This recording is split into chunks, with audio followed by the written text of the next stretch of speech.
Hey Cyber World, this is Bo the Mechanic. I'm going to make another video for you guys, and this is going to be on how to change your brake pads. A customer's car just got dropped off, and she was complaining about noises in the back of her car and shaking. She had been complaining about last week when she called me, and now it's kind of, it rarely does it happen like this, but it just so happens that she's worn out her front pads and her front rotors and her rear pads all at the same time. And that doesn't happen very often, but lucky for you guys, I'm going to show you how to change the front pads, the front rotors, and your rear pads if you have rear pads on your car. Now, a lot of newer cars, starting in maybe 2002, 2003, a lot of cars now have pads and rotors in the front and in the back, but some of the older cars won't. Some of the older cars, say if your car is like a 97, 98 Cherokee, what you're going to have is you're going to have front rotors and front pads, but you're going to have drums in the back, okay? But this equally applies to you, So the reason you don't see this very often is because, probably 70% of your stopping force is by the front brakes, okay? And so as your car is driving on the road, there's more transitionary force on the front wheels, and so your front pads are going to wear out a lot faster than your back pads. That being said, you definitely need to check both. You need to check both probably every 6 months or so. At least every 6 months, you can hop underneath there with a flashlight. You can kind of look at them or take the wheel off if you guys are mechanically inclined, and you can look at the pads and see how thick they are. And make sure that you're not getting into your rotors, okay? Because what usually happens when I see with customers is they'll run their pads until they're gone. And what happens is you've got a brake pad that has some fibrous material, and then it's got a backing plate that's made out of steel. Well, your rotor's also made out of steel. So when you wear this fibrous material out, okay, eventually you'll get to that steel backing plate, and the steel against steel, and you get tons of noise, and that's what you usually hear in people's cars when it's making a squealing noise. That's that steel getting into the other part of the steel. And then it's spinning, making crazy noises. So the thing you don't want to do is you don't really want that to happen, because the rotors cost a lot more than just the pads. At a local stores, probably in your area, you can buy brake pads for 20 bucks, 30 bucks for the brake pads, and you can change them yourself in probably 30 minutes, 45 minutes with a video like this, or any of the videos. I'm sure there's tons of them online. But this is gonna be really basic and basic video, and it's gonna show you how to do a brake change on almost every car that you guys will even see. An exception to some of the 50s cars and 60s cars. That was a kind of a different situation. For those old cars, they use what's called drums on the front and in the back. And they haven't done that since the 70s, maybe like the 1969, 1970. So we're not going to concern ourselves with that. But what we are going to concern ourselves with is, a little bit of a background on how your car works. The brake system is basically just a hydraulic pump. When you press your foot on the brake pedal, what's happening is you're actually moving fluid, a hydraulic fluid, which is just a fancy name for a liquid fluid, and it's called brake fluid.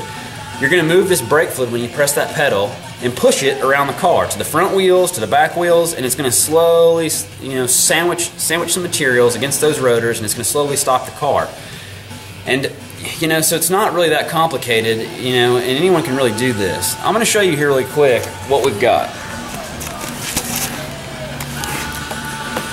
These are handy dandy parts. This is just a pair of rotors right here and a pair of brake pads. This is what they look like.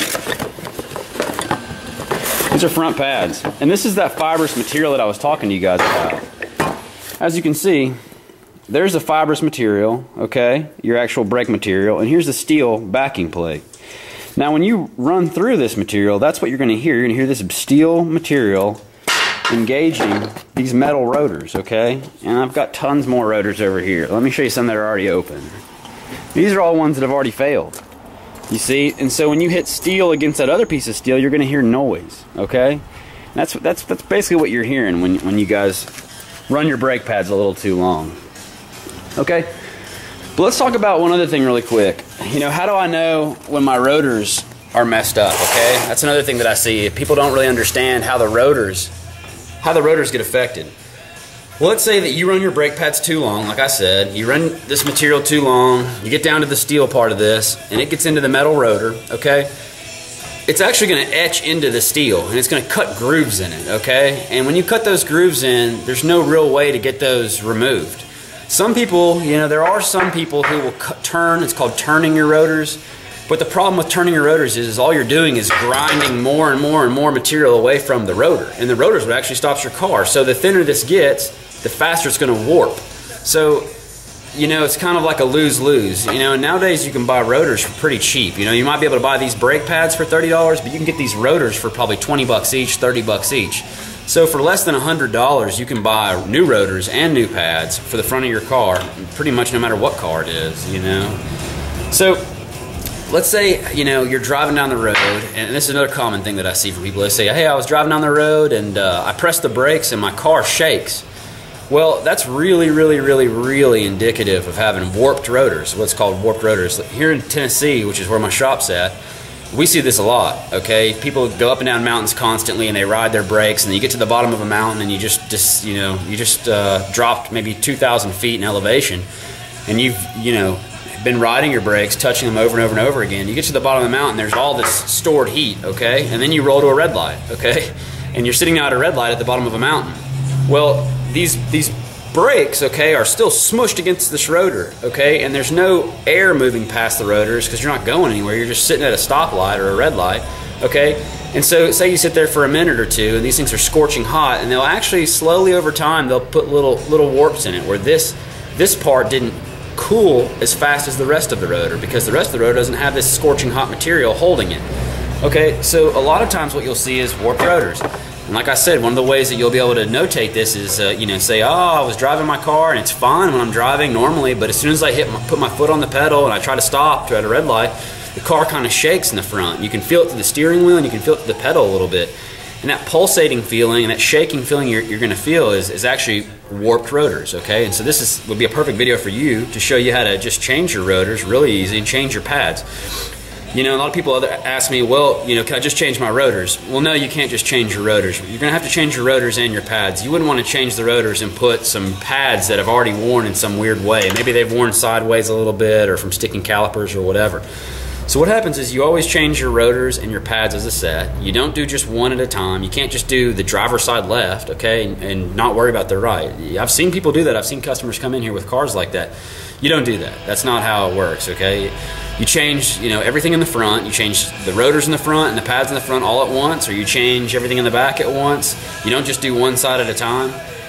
Okay, you can do just the fronts and not the backs if the backs are okay. Okay, another thing, you know, this doesn't have anything to do with brake fluid. You're not going to bleed the brakes. You're not going to crack any valves and get brake fluid anywhere. You shouldn't have to do any of that. You shouldn't have to, you know, introduce air into the system. So that's what I'm going to show you guys here now, how we do this, okay? Another thing, you know, this is a 2004 Nissan Quest. I think that's what this is. It's a Nissan Quest minivan. I'm going to jack it up, and before we even get there, I just want to talk to you guys about safety. You know, cars are really heavy and they'll crush you, and people have a bad habit of trusting jacks. I mean, I don't trust a jack. I don't trust anything. I don't even trust, you know, women. But, you know, definitely don't just jack up your car or with the jack or whatever that you've got and then just think that it's fine, okay? Definitely have some wood, blocks of 6x6s that have been cut, or have jack stands. They're super cheap too. You can buy those from Harbor Freight or Northern Tool for nothing. Okay, I don't even work as a health professional, but I guarantee you every year here in Tennessee, I bet 150 rednecks get crushed by cars thinking that just jack it up and climb underneath there. They have a false conception of how much stuff weighs. You know, a car is really heavy and you're not very strong. You know, humans are really weak, and when the car crushes you, it will really hurt you. So, you know, here I use jack stands and all that kind of stuff. You don't have to have jack stands. You can use other things. You can use blocks of wood, okay? Like 6x6 blocks of wood, you can slide them together and stack them. And I do that a lot on heavy equipment, on backhoes and stuff like that. They don't make specific jack stands for backhoes, or maybe they do, I just don't have them. But let me show you again here what we're going to do. As you can see right here, this whole machine, it weighs 4,000 pounds, and it's held up with one 6x6. You know, these things are really strong, and a 6x6 will hold a whole lot of weight like that. Things that won't work, and that you see a lot of people get crushed with too, is center blocks, okay? If you're going to use a center block to hold up your car, that's totally fine, and you can do that, but just understand how a center block works. There's another wooden block that I'll use to lift up that truck at some point. Here's a center block, okay? A center block is not very strong. As you can see, this one's already broken. It's broken right there, and that's, you know, one of the things about center blocks. This center block is not strong at all like this, okay? It's not strong at all. It's got hollow cavities in it. This is not how they're used, and if you didn't know anything about cars, you might think, oh man, I can just slide it up underneath there and that will hold the car, and it might for a couple seconds or maybe for a little while. But this is really dangerous, so don't do this. If you're going to use a block, a piece of you know, brick like this, flip it like this. Now this is under compression. You can hold quite a bit of weight. This is how you build houses. You build houses with blocks like this, not the other way around, okay? So when you're gonna say you're gonna use something like this to hold up your car, you could get away with that, you know. Don't use a broken one. Obviously this one's in pretty crappy shape, but you know, get a newer block that's still complete and put it like this, okay? And you know, just be mindful of what you're doing. I would much rather see you guys use wood blocks than brick blocks, just because that's not very strong. This is a whole lot more strong than that brick is. But understand you guys got to use what you've got around, and if you're going to do it, you might as well do it like I told you. Okay, so we talked about safety, that's fine. Now I'm going to jack this thing up, and I'm going to show you guys, you know, how we do this, okay?